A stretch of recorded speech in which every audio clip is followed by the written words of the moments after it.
Let's start from the beginning. Where were you born? Where were you raised? Well, that's a good question. I was born. Let me give you the short answer. It's kind of long, but it's the short answer. I was born in Connecticut, New Haven, Connecticut, and then I moved to Teaneck, New Jersey. From there, I moved to Lagos, Nigeria, and from there we moved to New Rochelle, New York, with a stopover about 6 months in Chicago, Illinois. From there, we moved to Ankara, Turkey, and then we moved to Redlands, California. And that was my childhood, 6 different places, no more than one place more than 4 years. So you tell me, where am I? Where was I raised? I was raised basically, like I just said, around the world. And what was the reason for moving so much? Well, my father had different professional opportunities. When we were in Nigeria, he was the head of West African marketing for a pharmaceutical company called Squibb Pharmaceutical. I think they're out of business now, but it was big back in that day. We're talking 1960 to 1963. When we were in Connecticut, my father was working on his PhD at Yale University, so we lived a couple blocks down from Yale University, where he got his PhD in French literature. And from there we moved to Teaneck, New Jersey, where he began to work with Squibb. And then we moved to Nigeria while he was working with Squibb. And then he was working, when we moved back from Nigeria, we were in Chicago for a while he was looking for his next opportunity. He found one in New York. And we moved to New Rochelle, New York.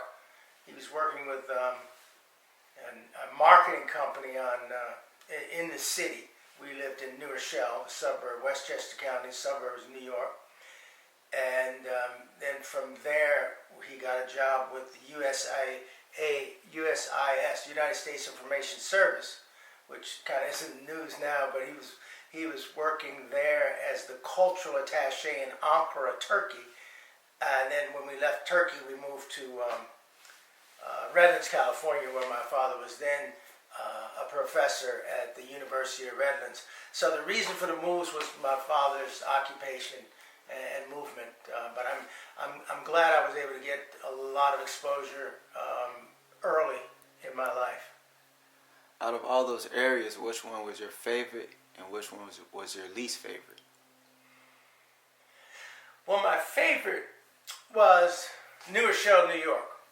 So I think I was there from like 8 years old to 10 years old, about 10 years old. And I looked at New Rochelle, New York as my home. I always fantasized, like, why couldn't I just stay in one place, go to my friends in elementary school, junior high, what it called back then, it's middle school now, elementary school, junior high, and then high school, and be in the same town.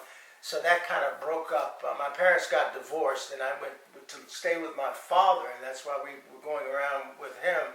But New Rochelle, I would say, was my favorite.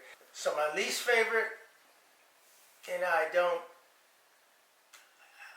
to be honest with you, I can't really verbalize a least favorite.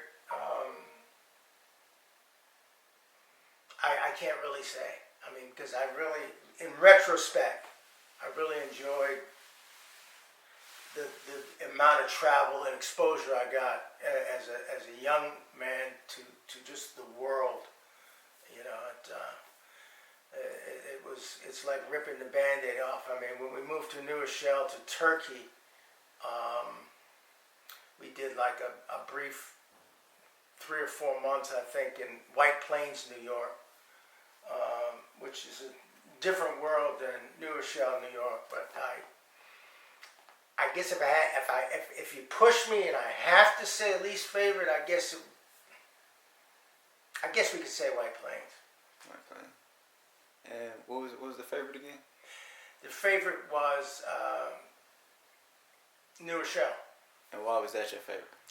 Well, because that's where I feel like I kind of was an innocent kid. I had a nice, what I call a Leave It to Beaver life. I had my mother and father in the household, and I had a lot of friends in school. You know, I was 2nd grade to 4th grade, and it was I remember being a very happy kid.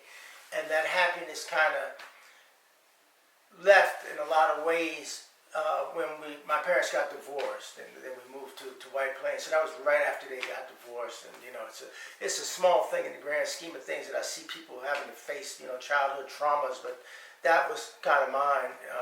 But I'm kind of embarrassed to say, but that was my least favorite time.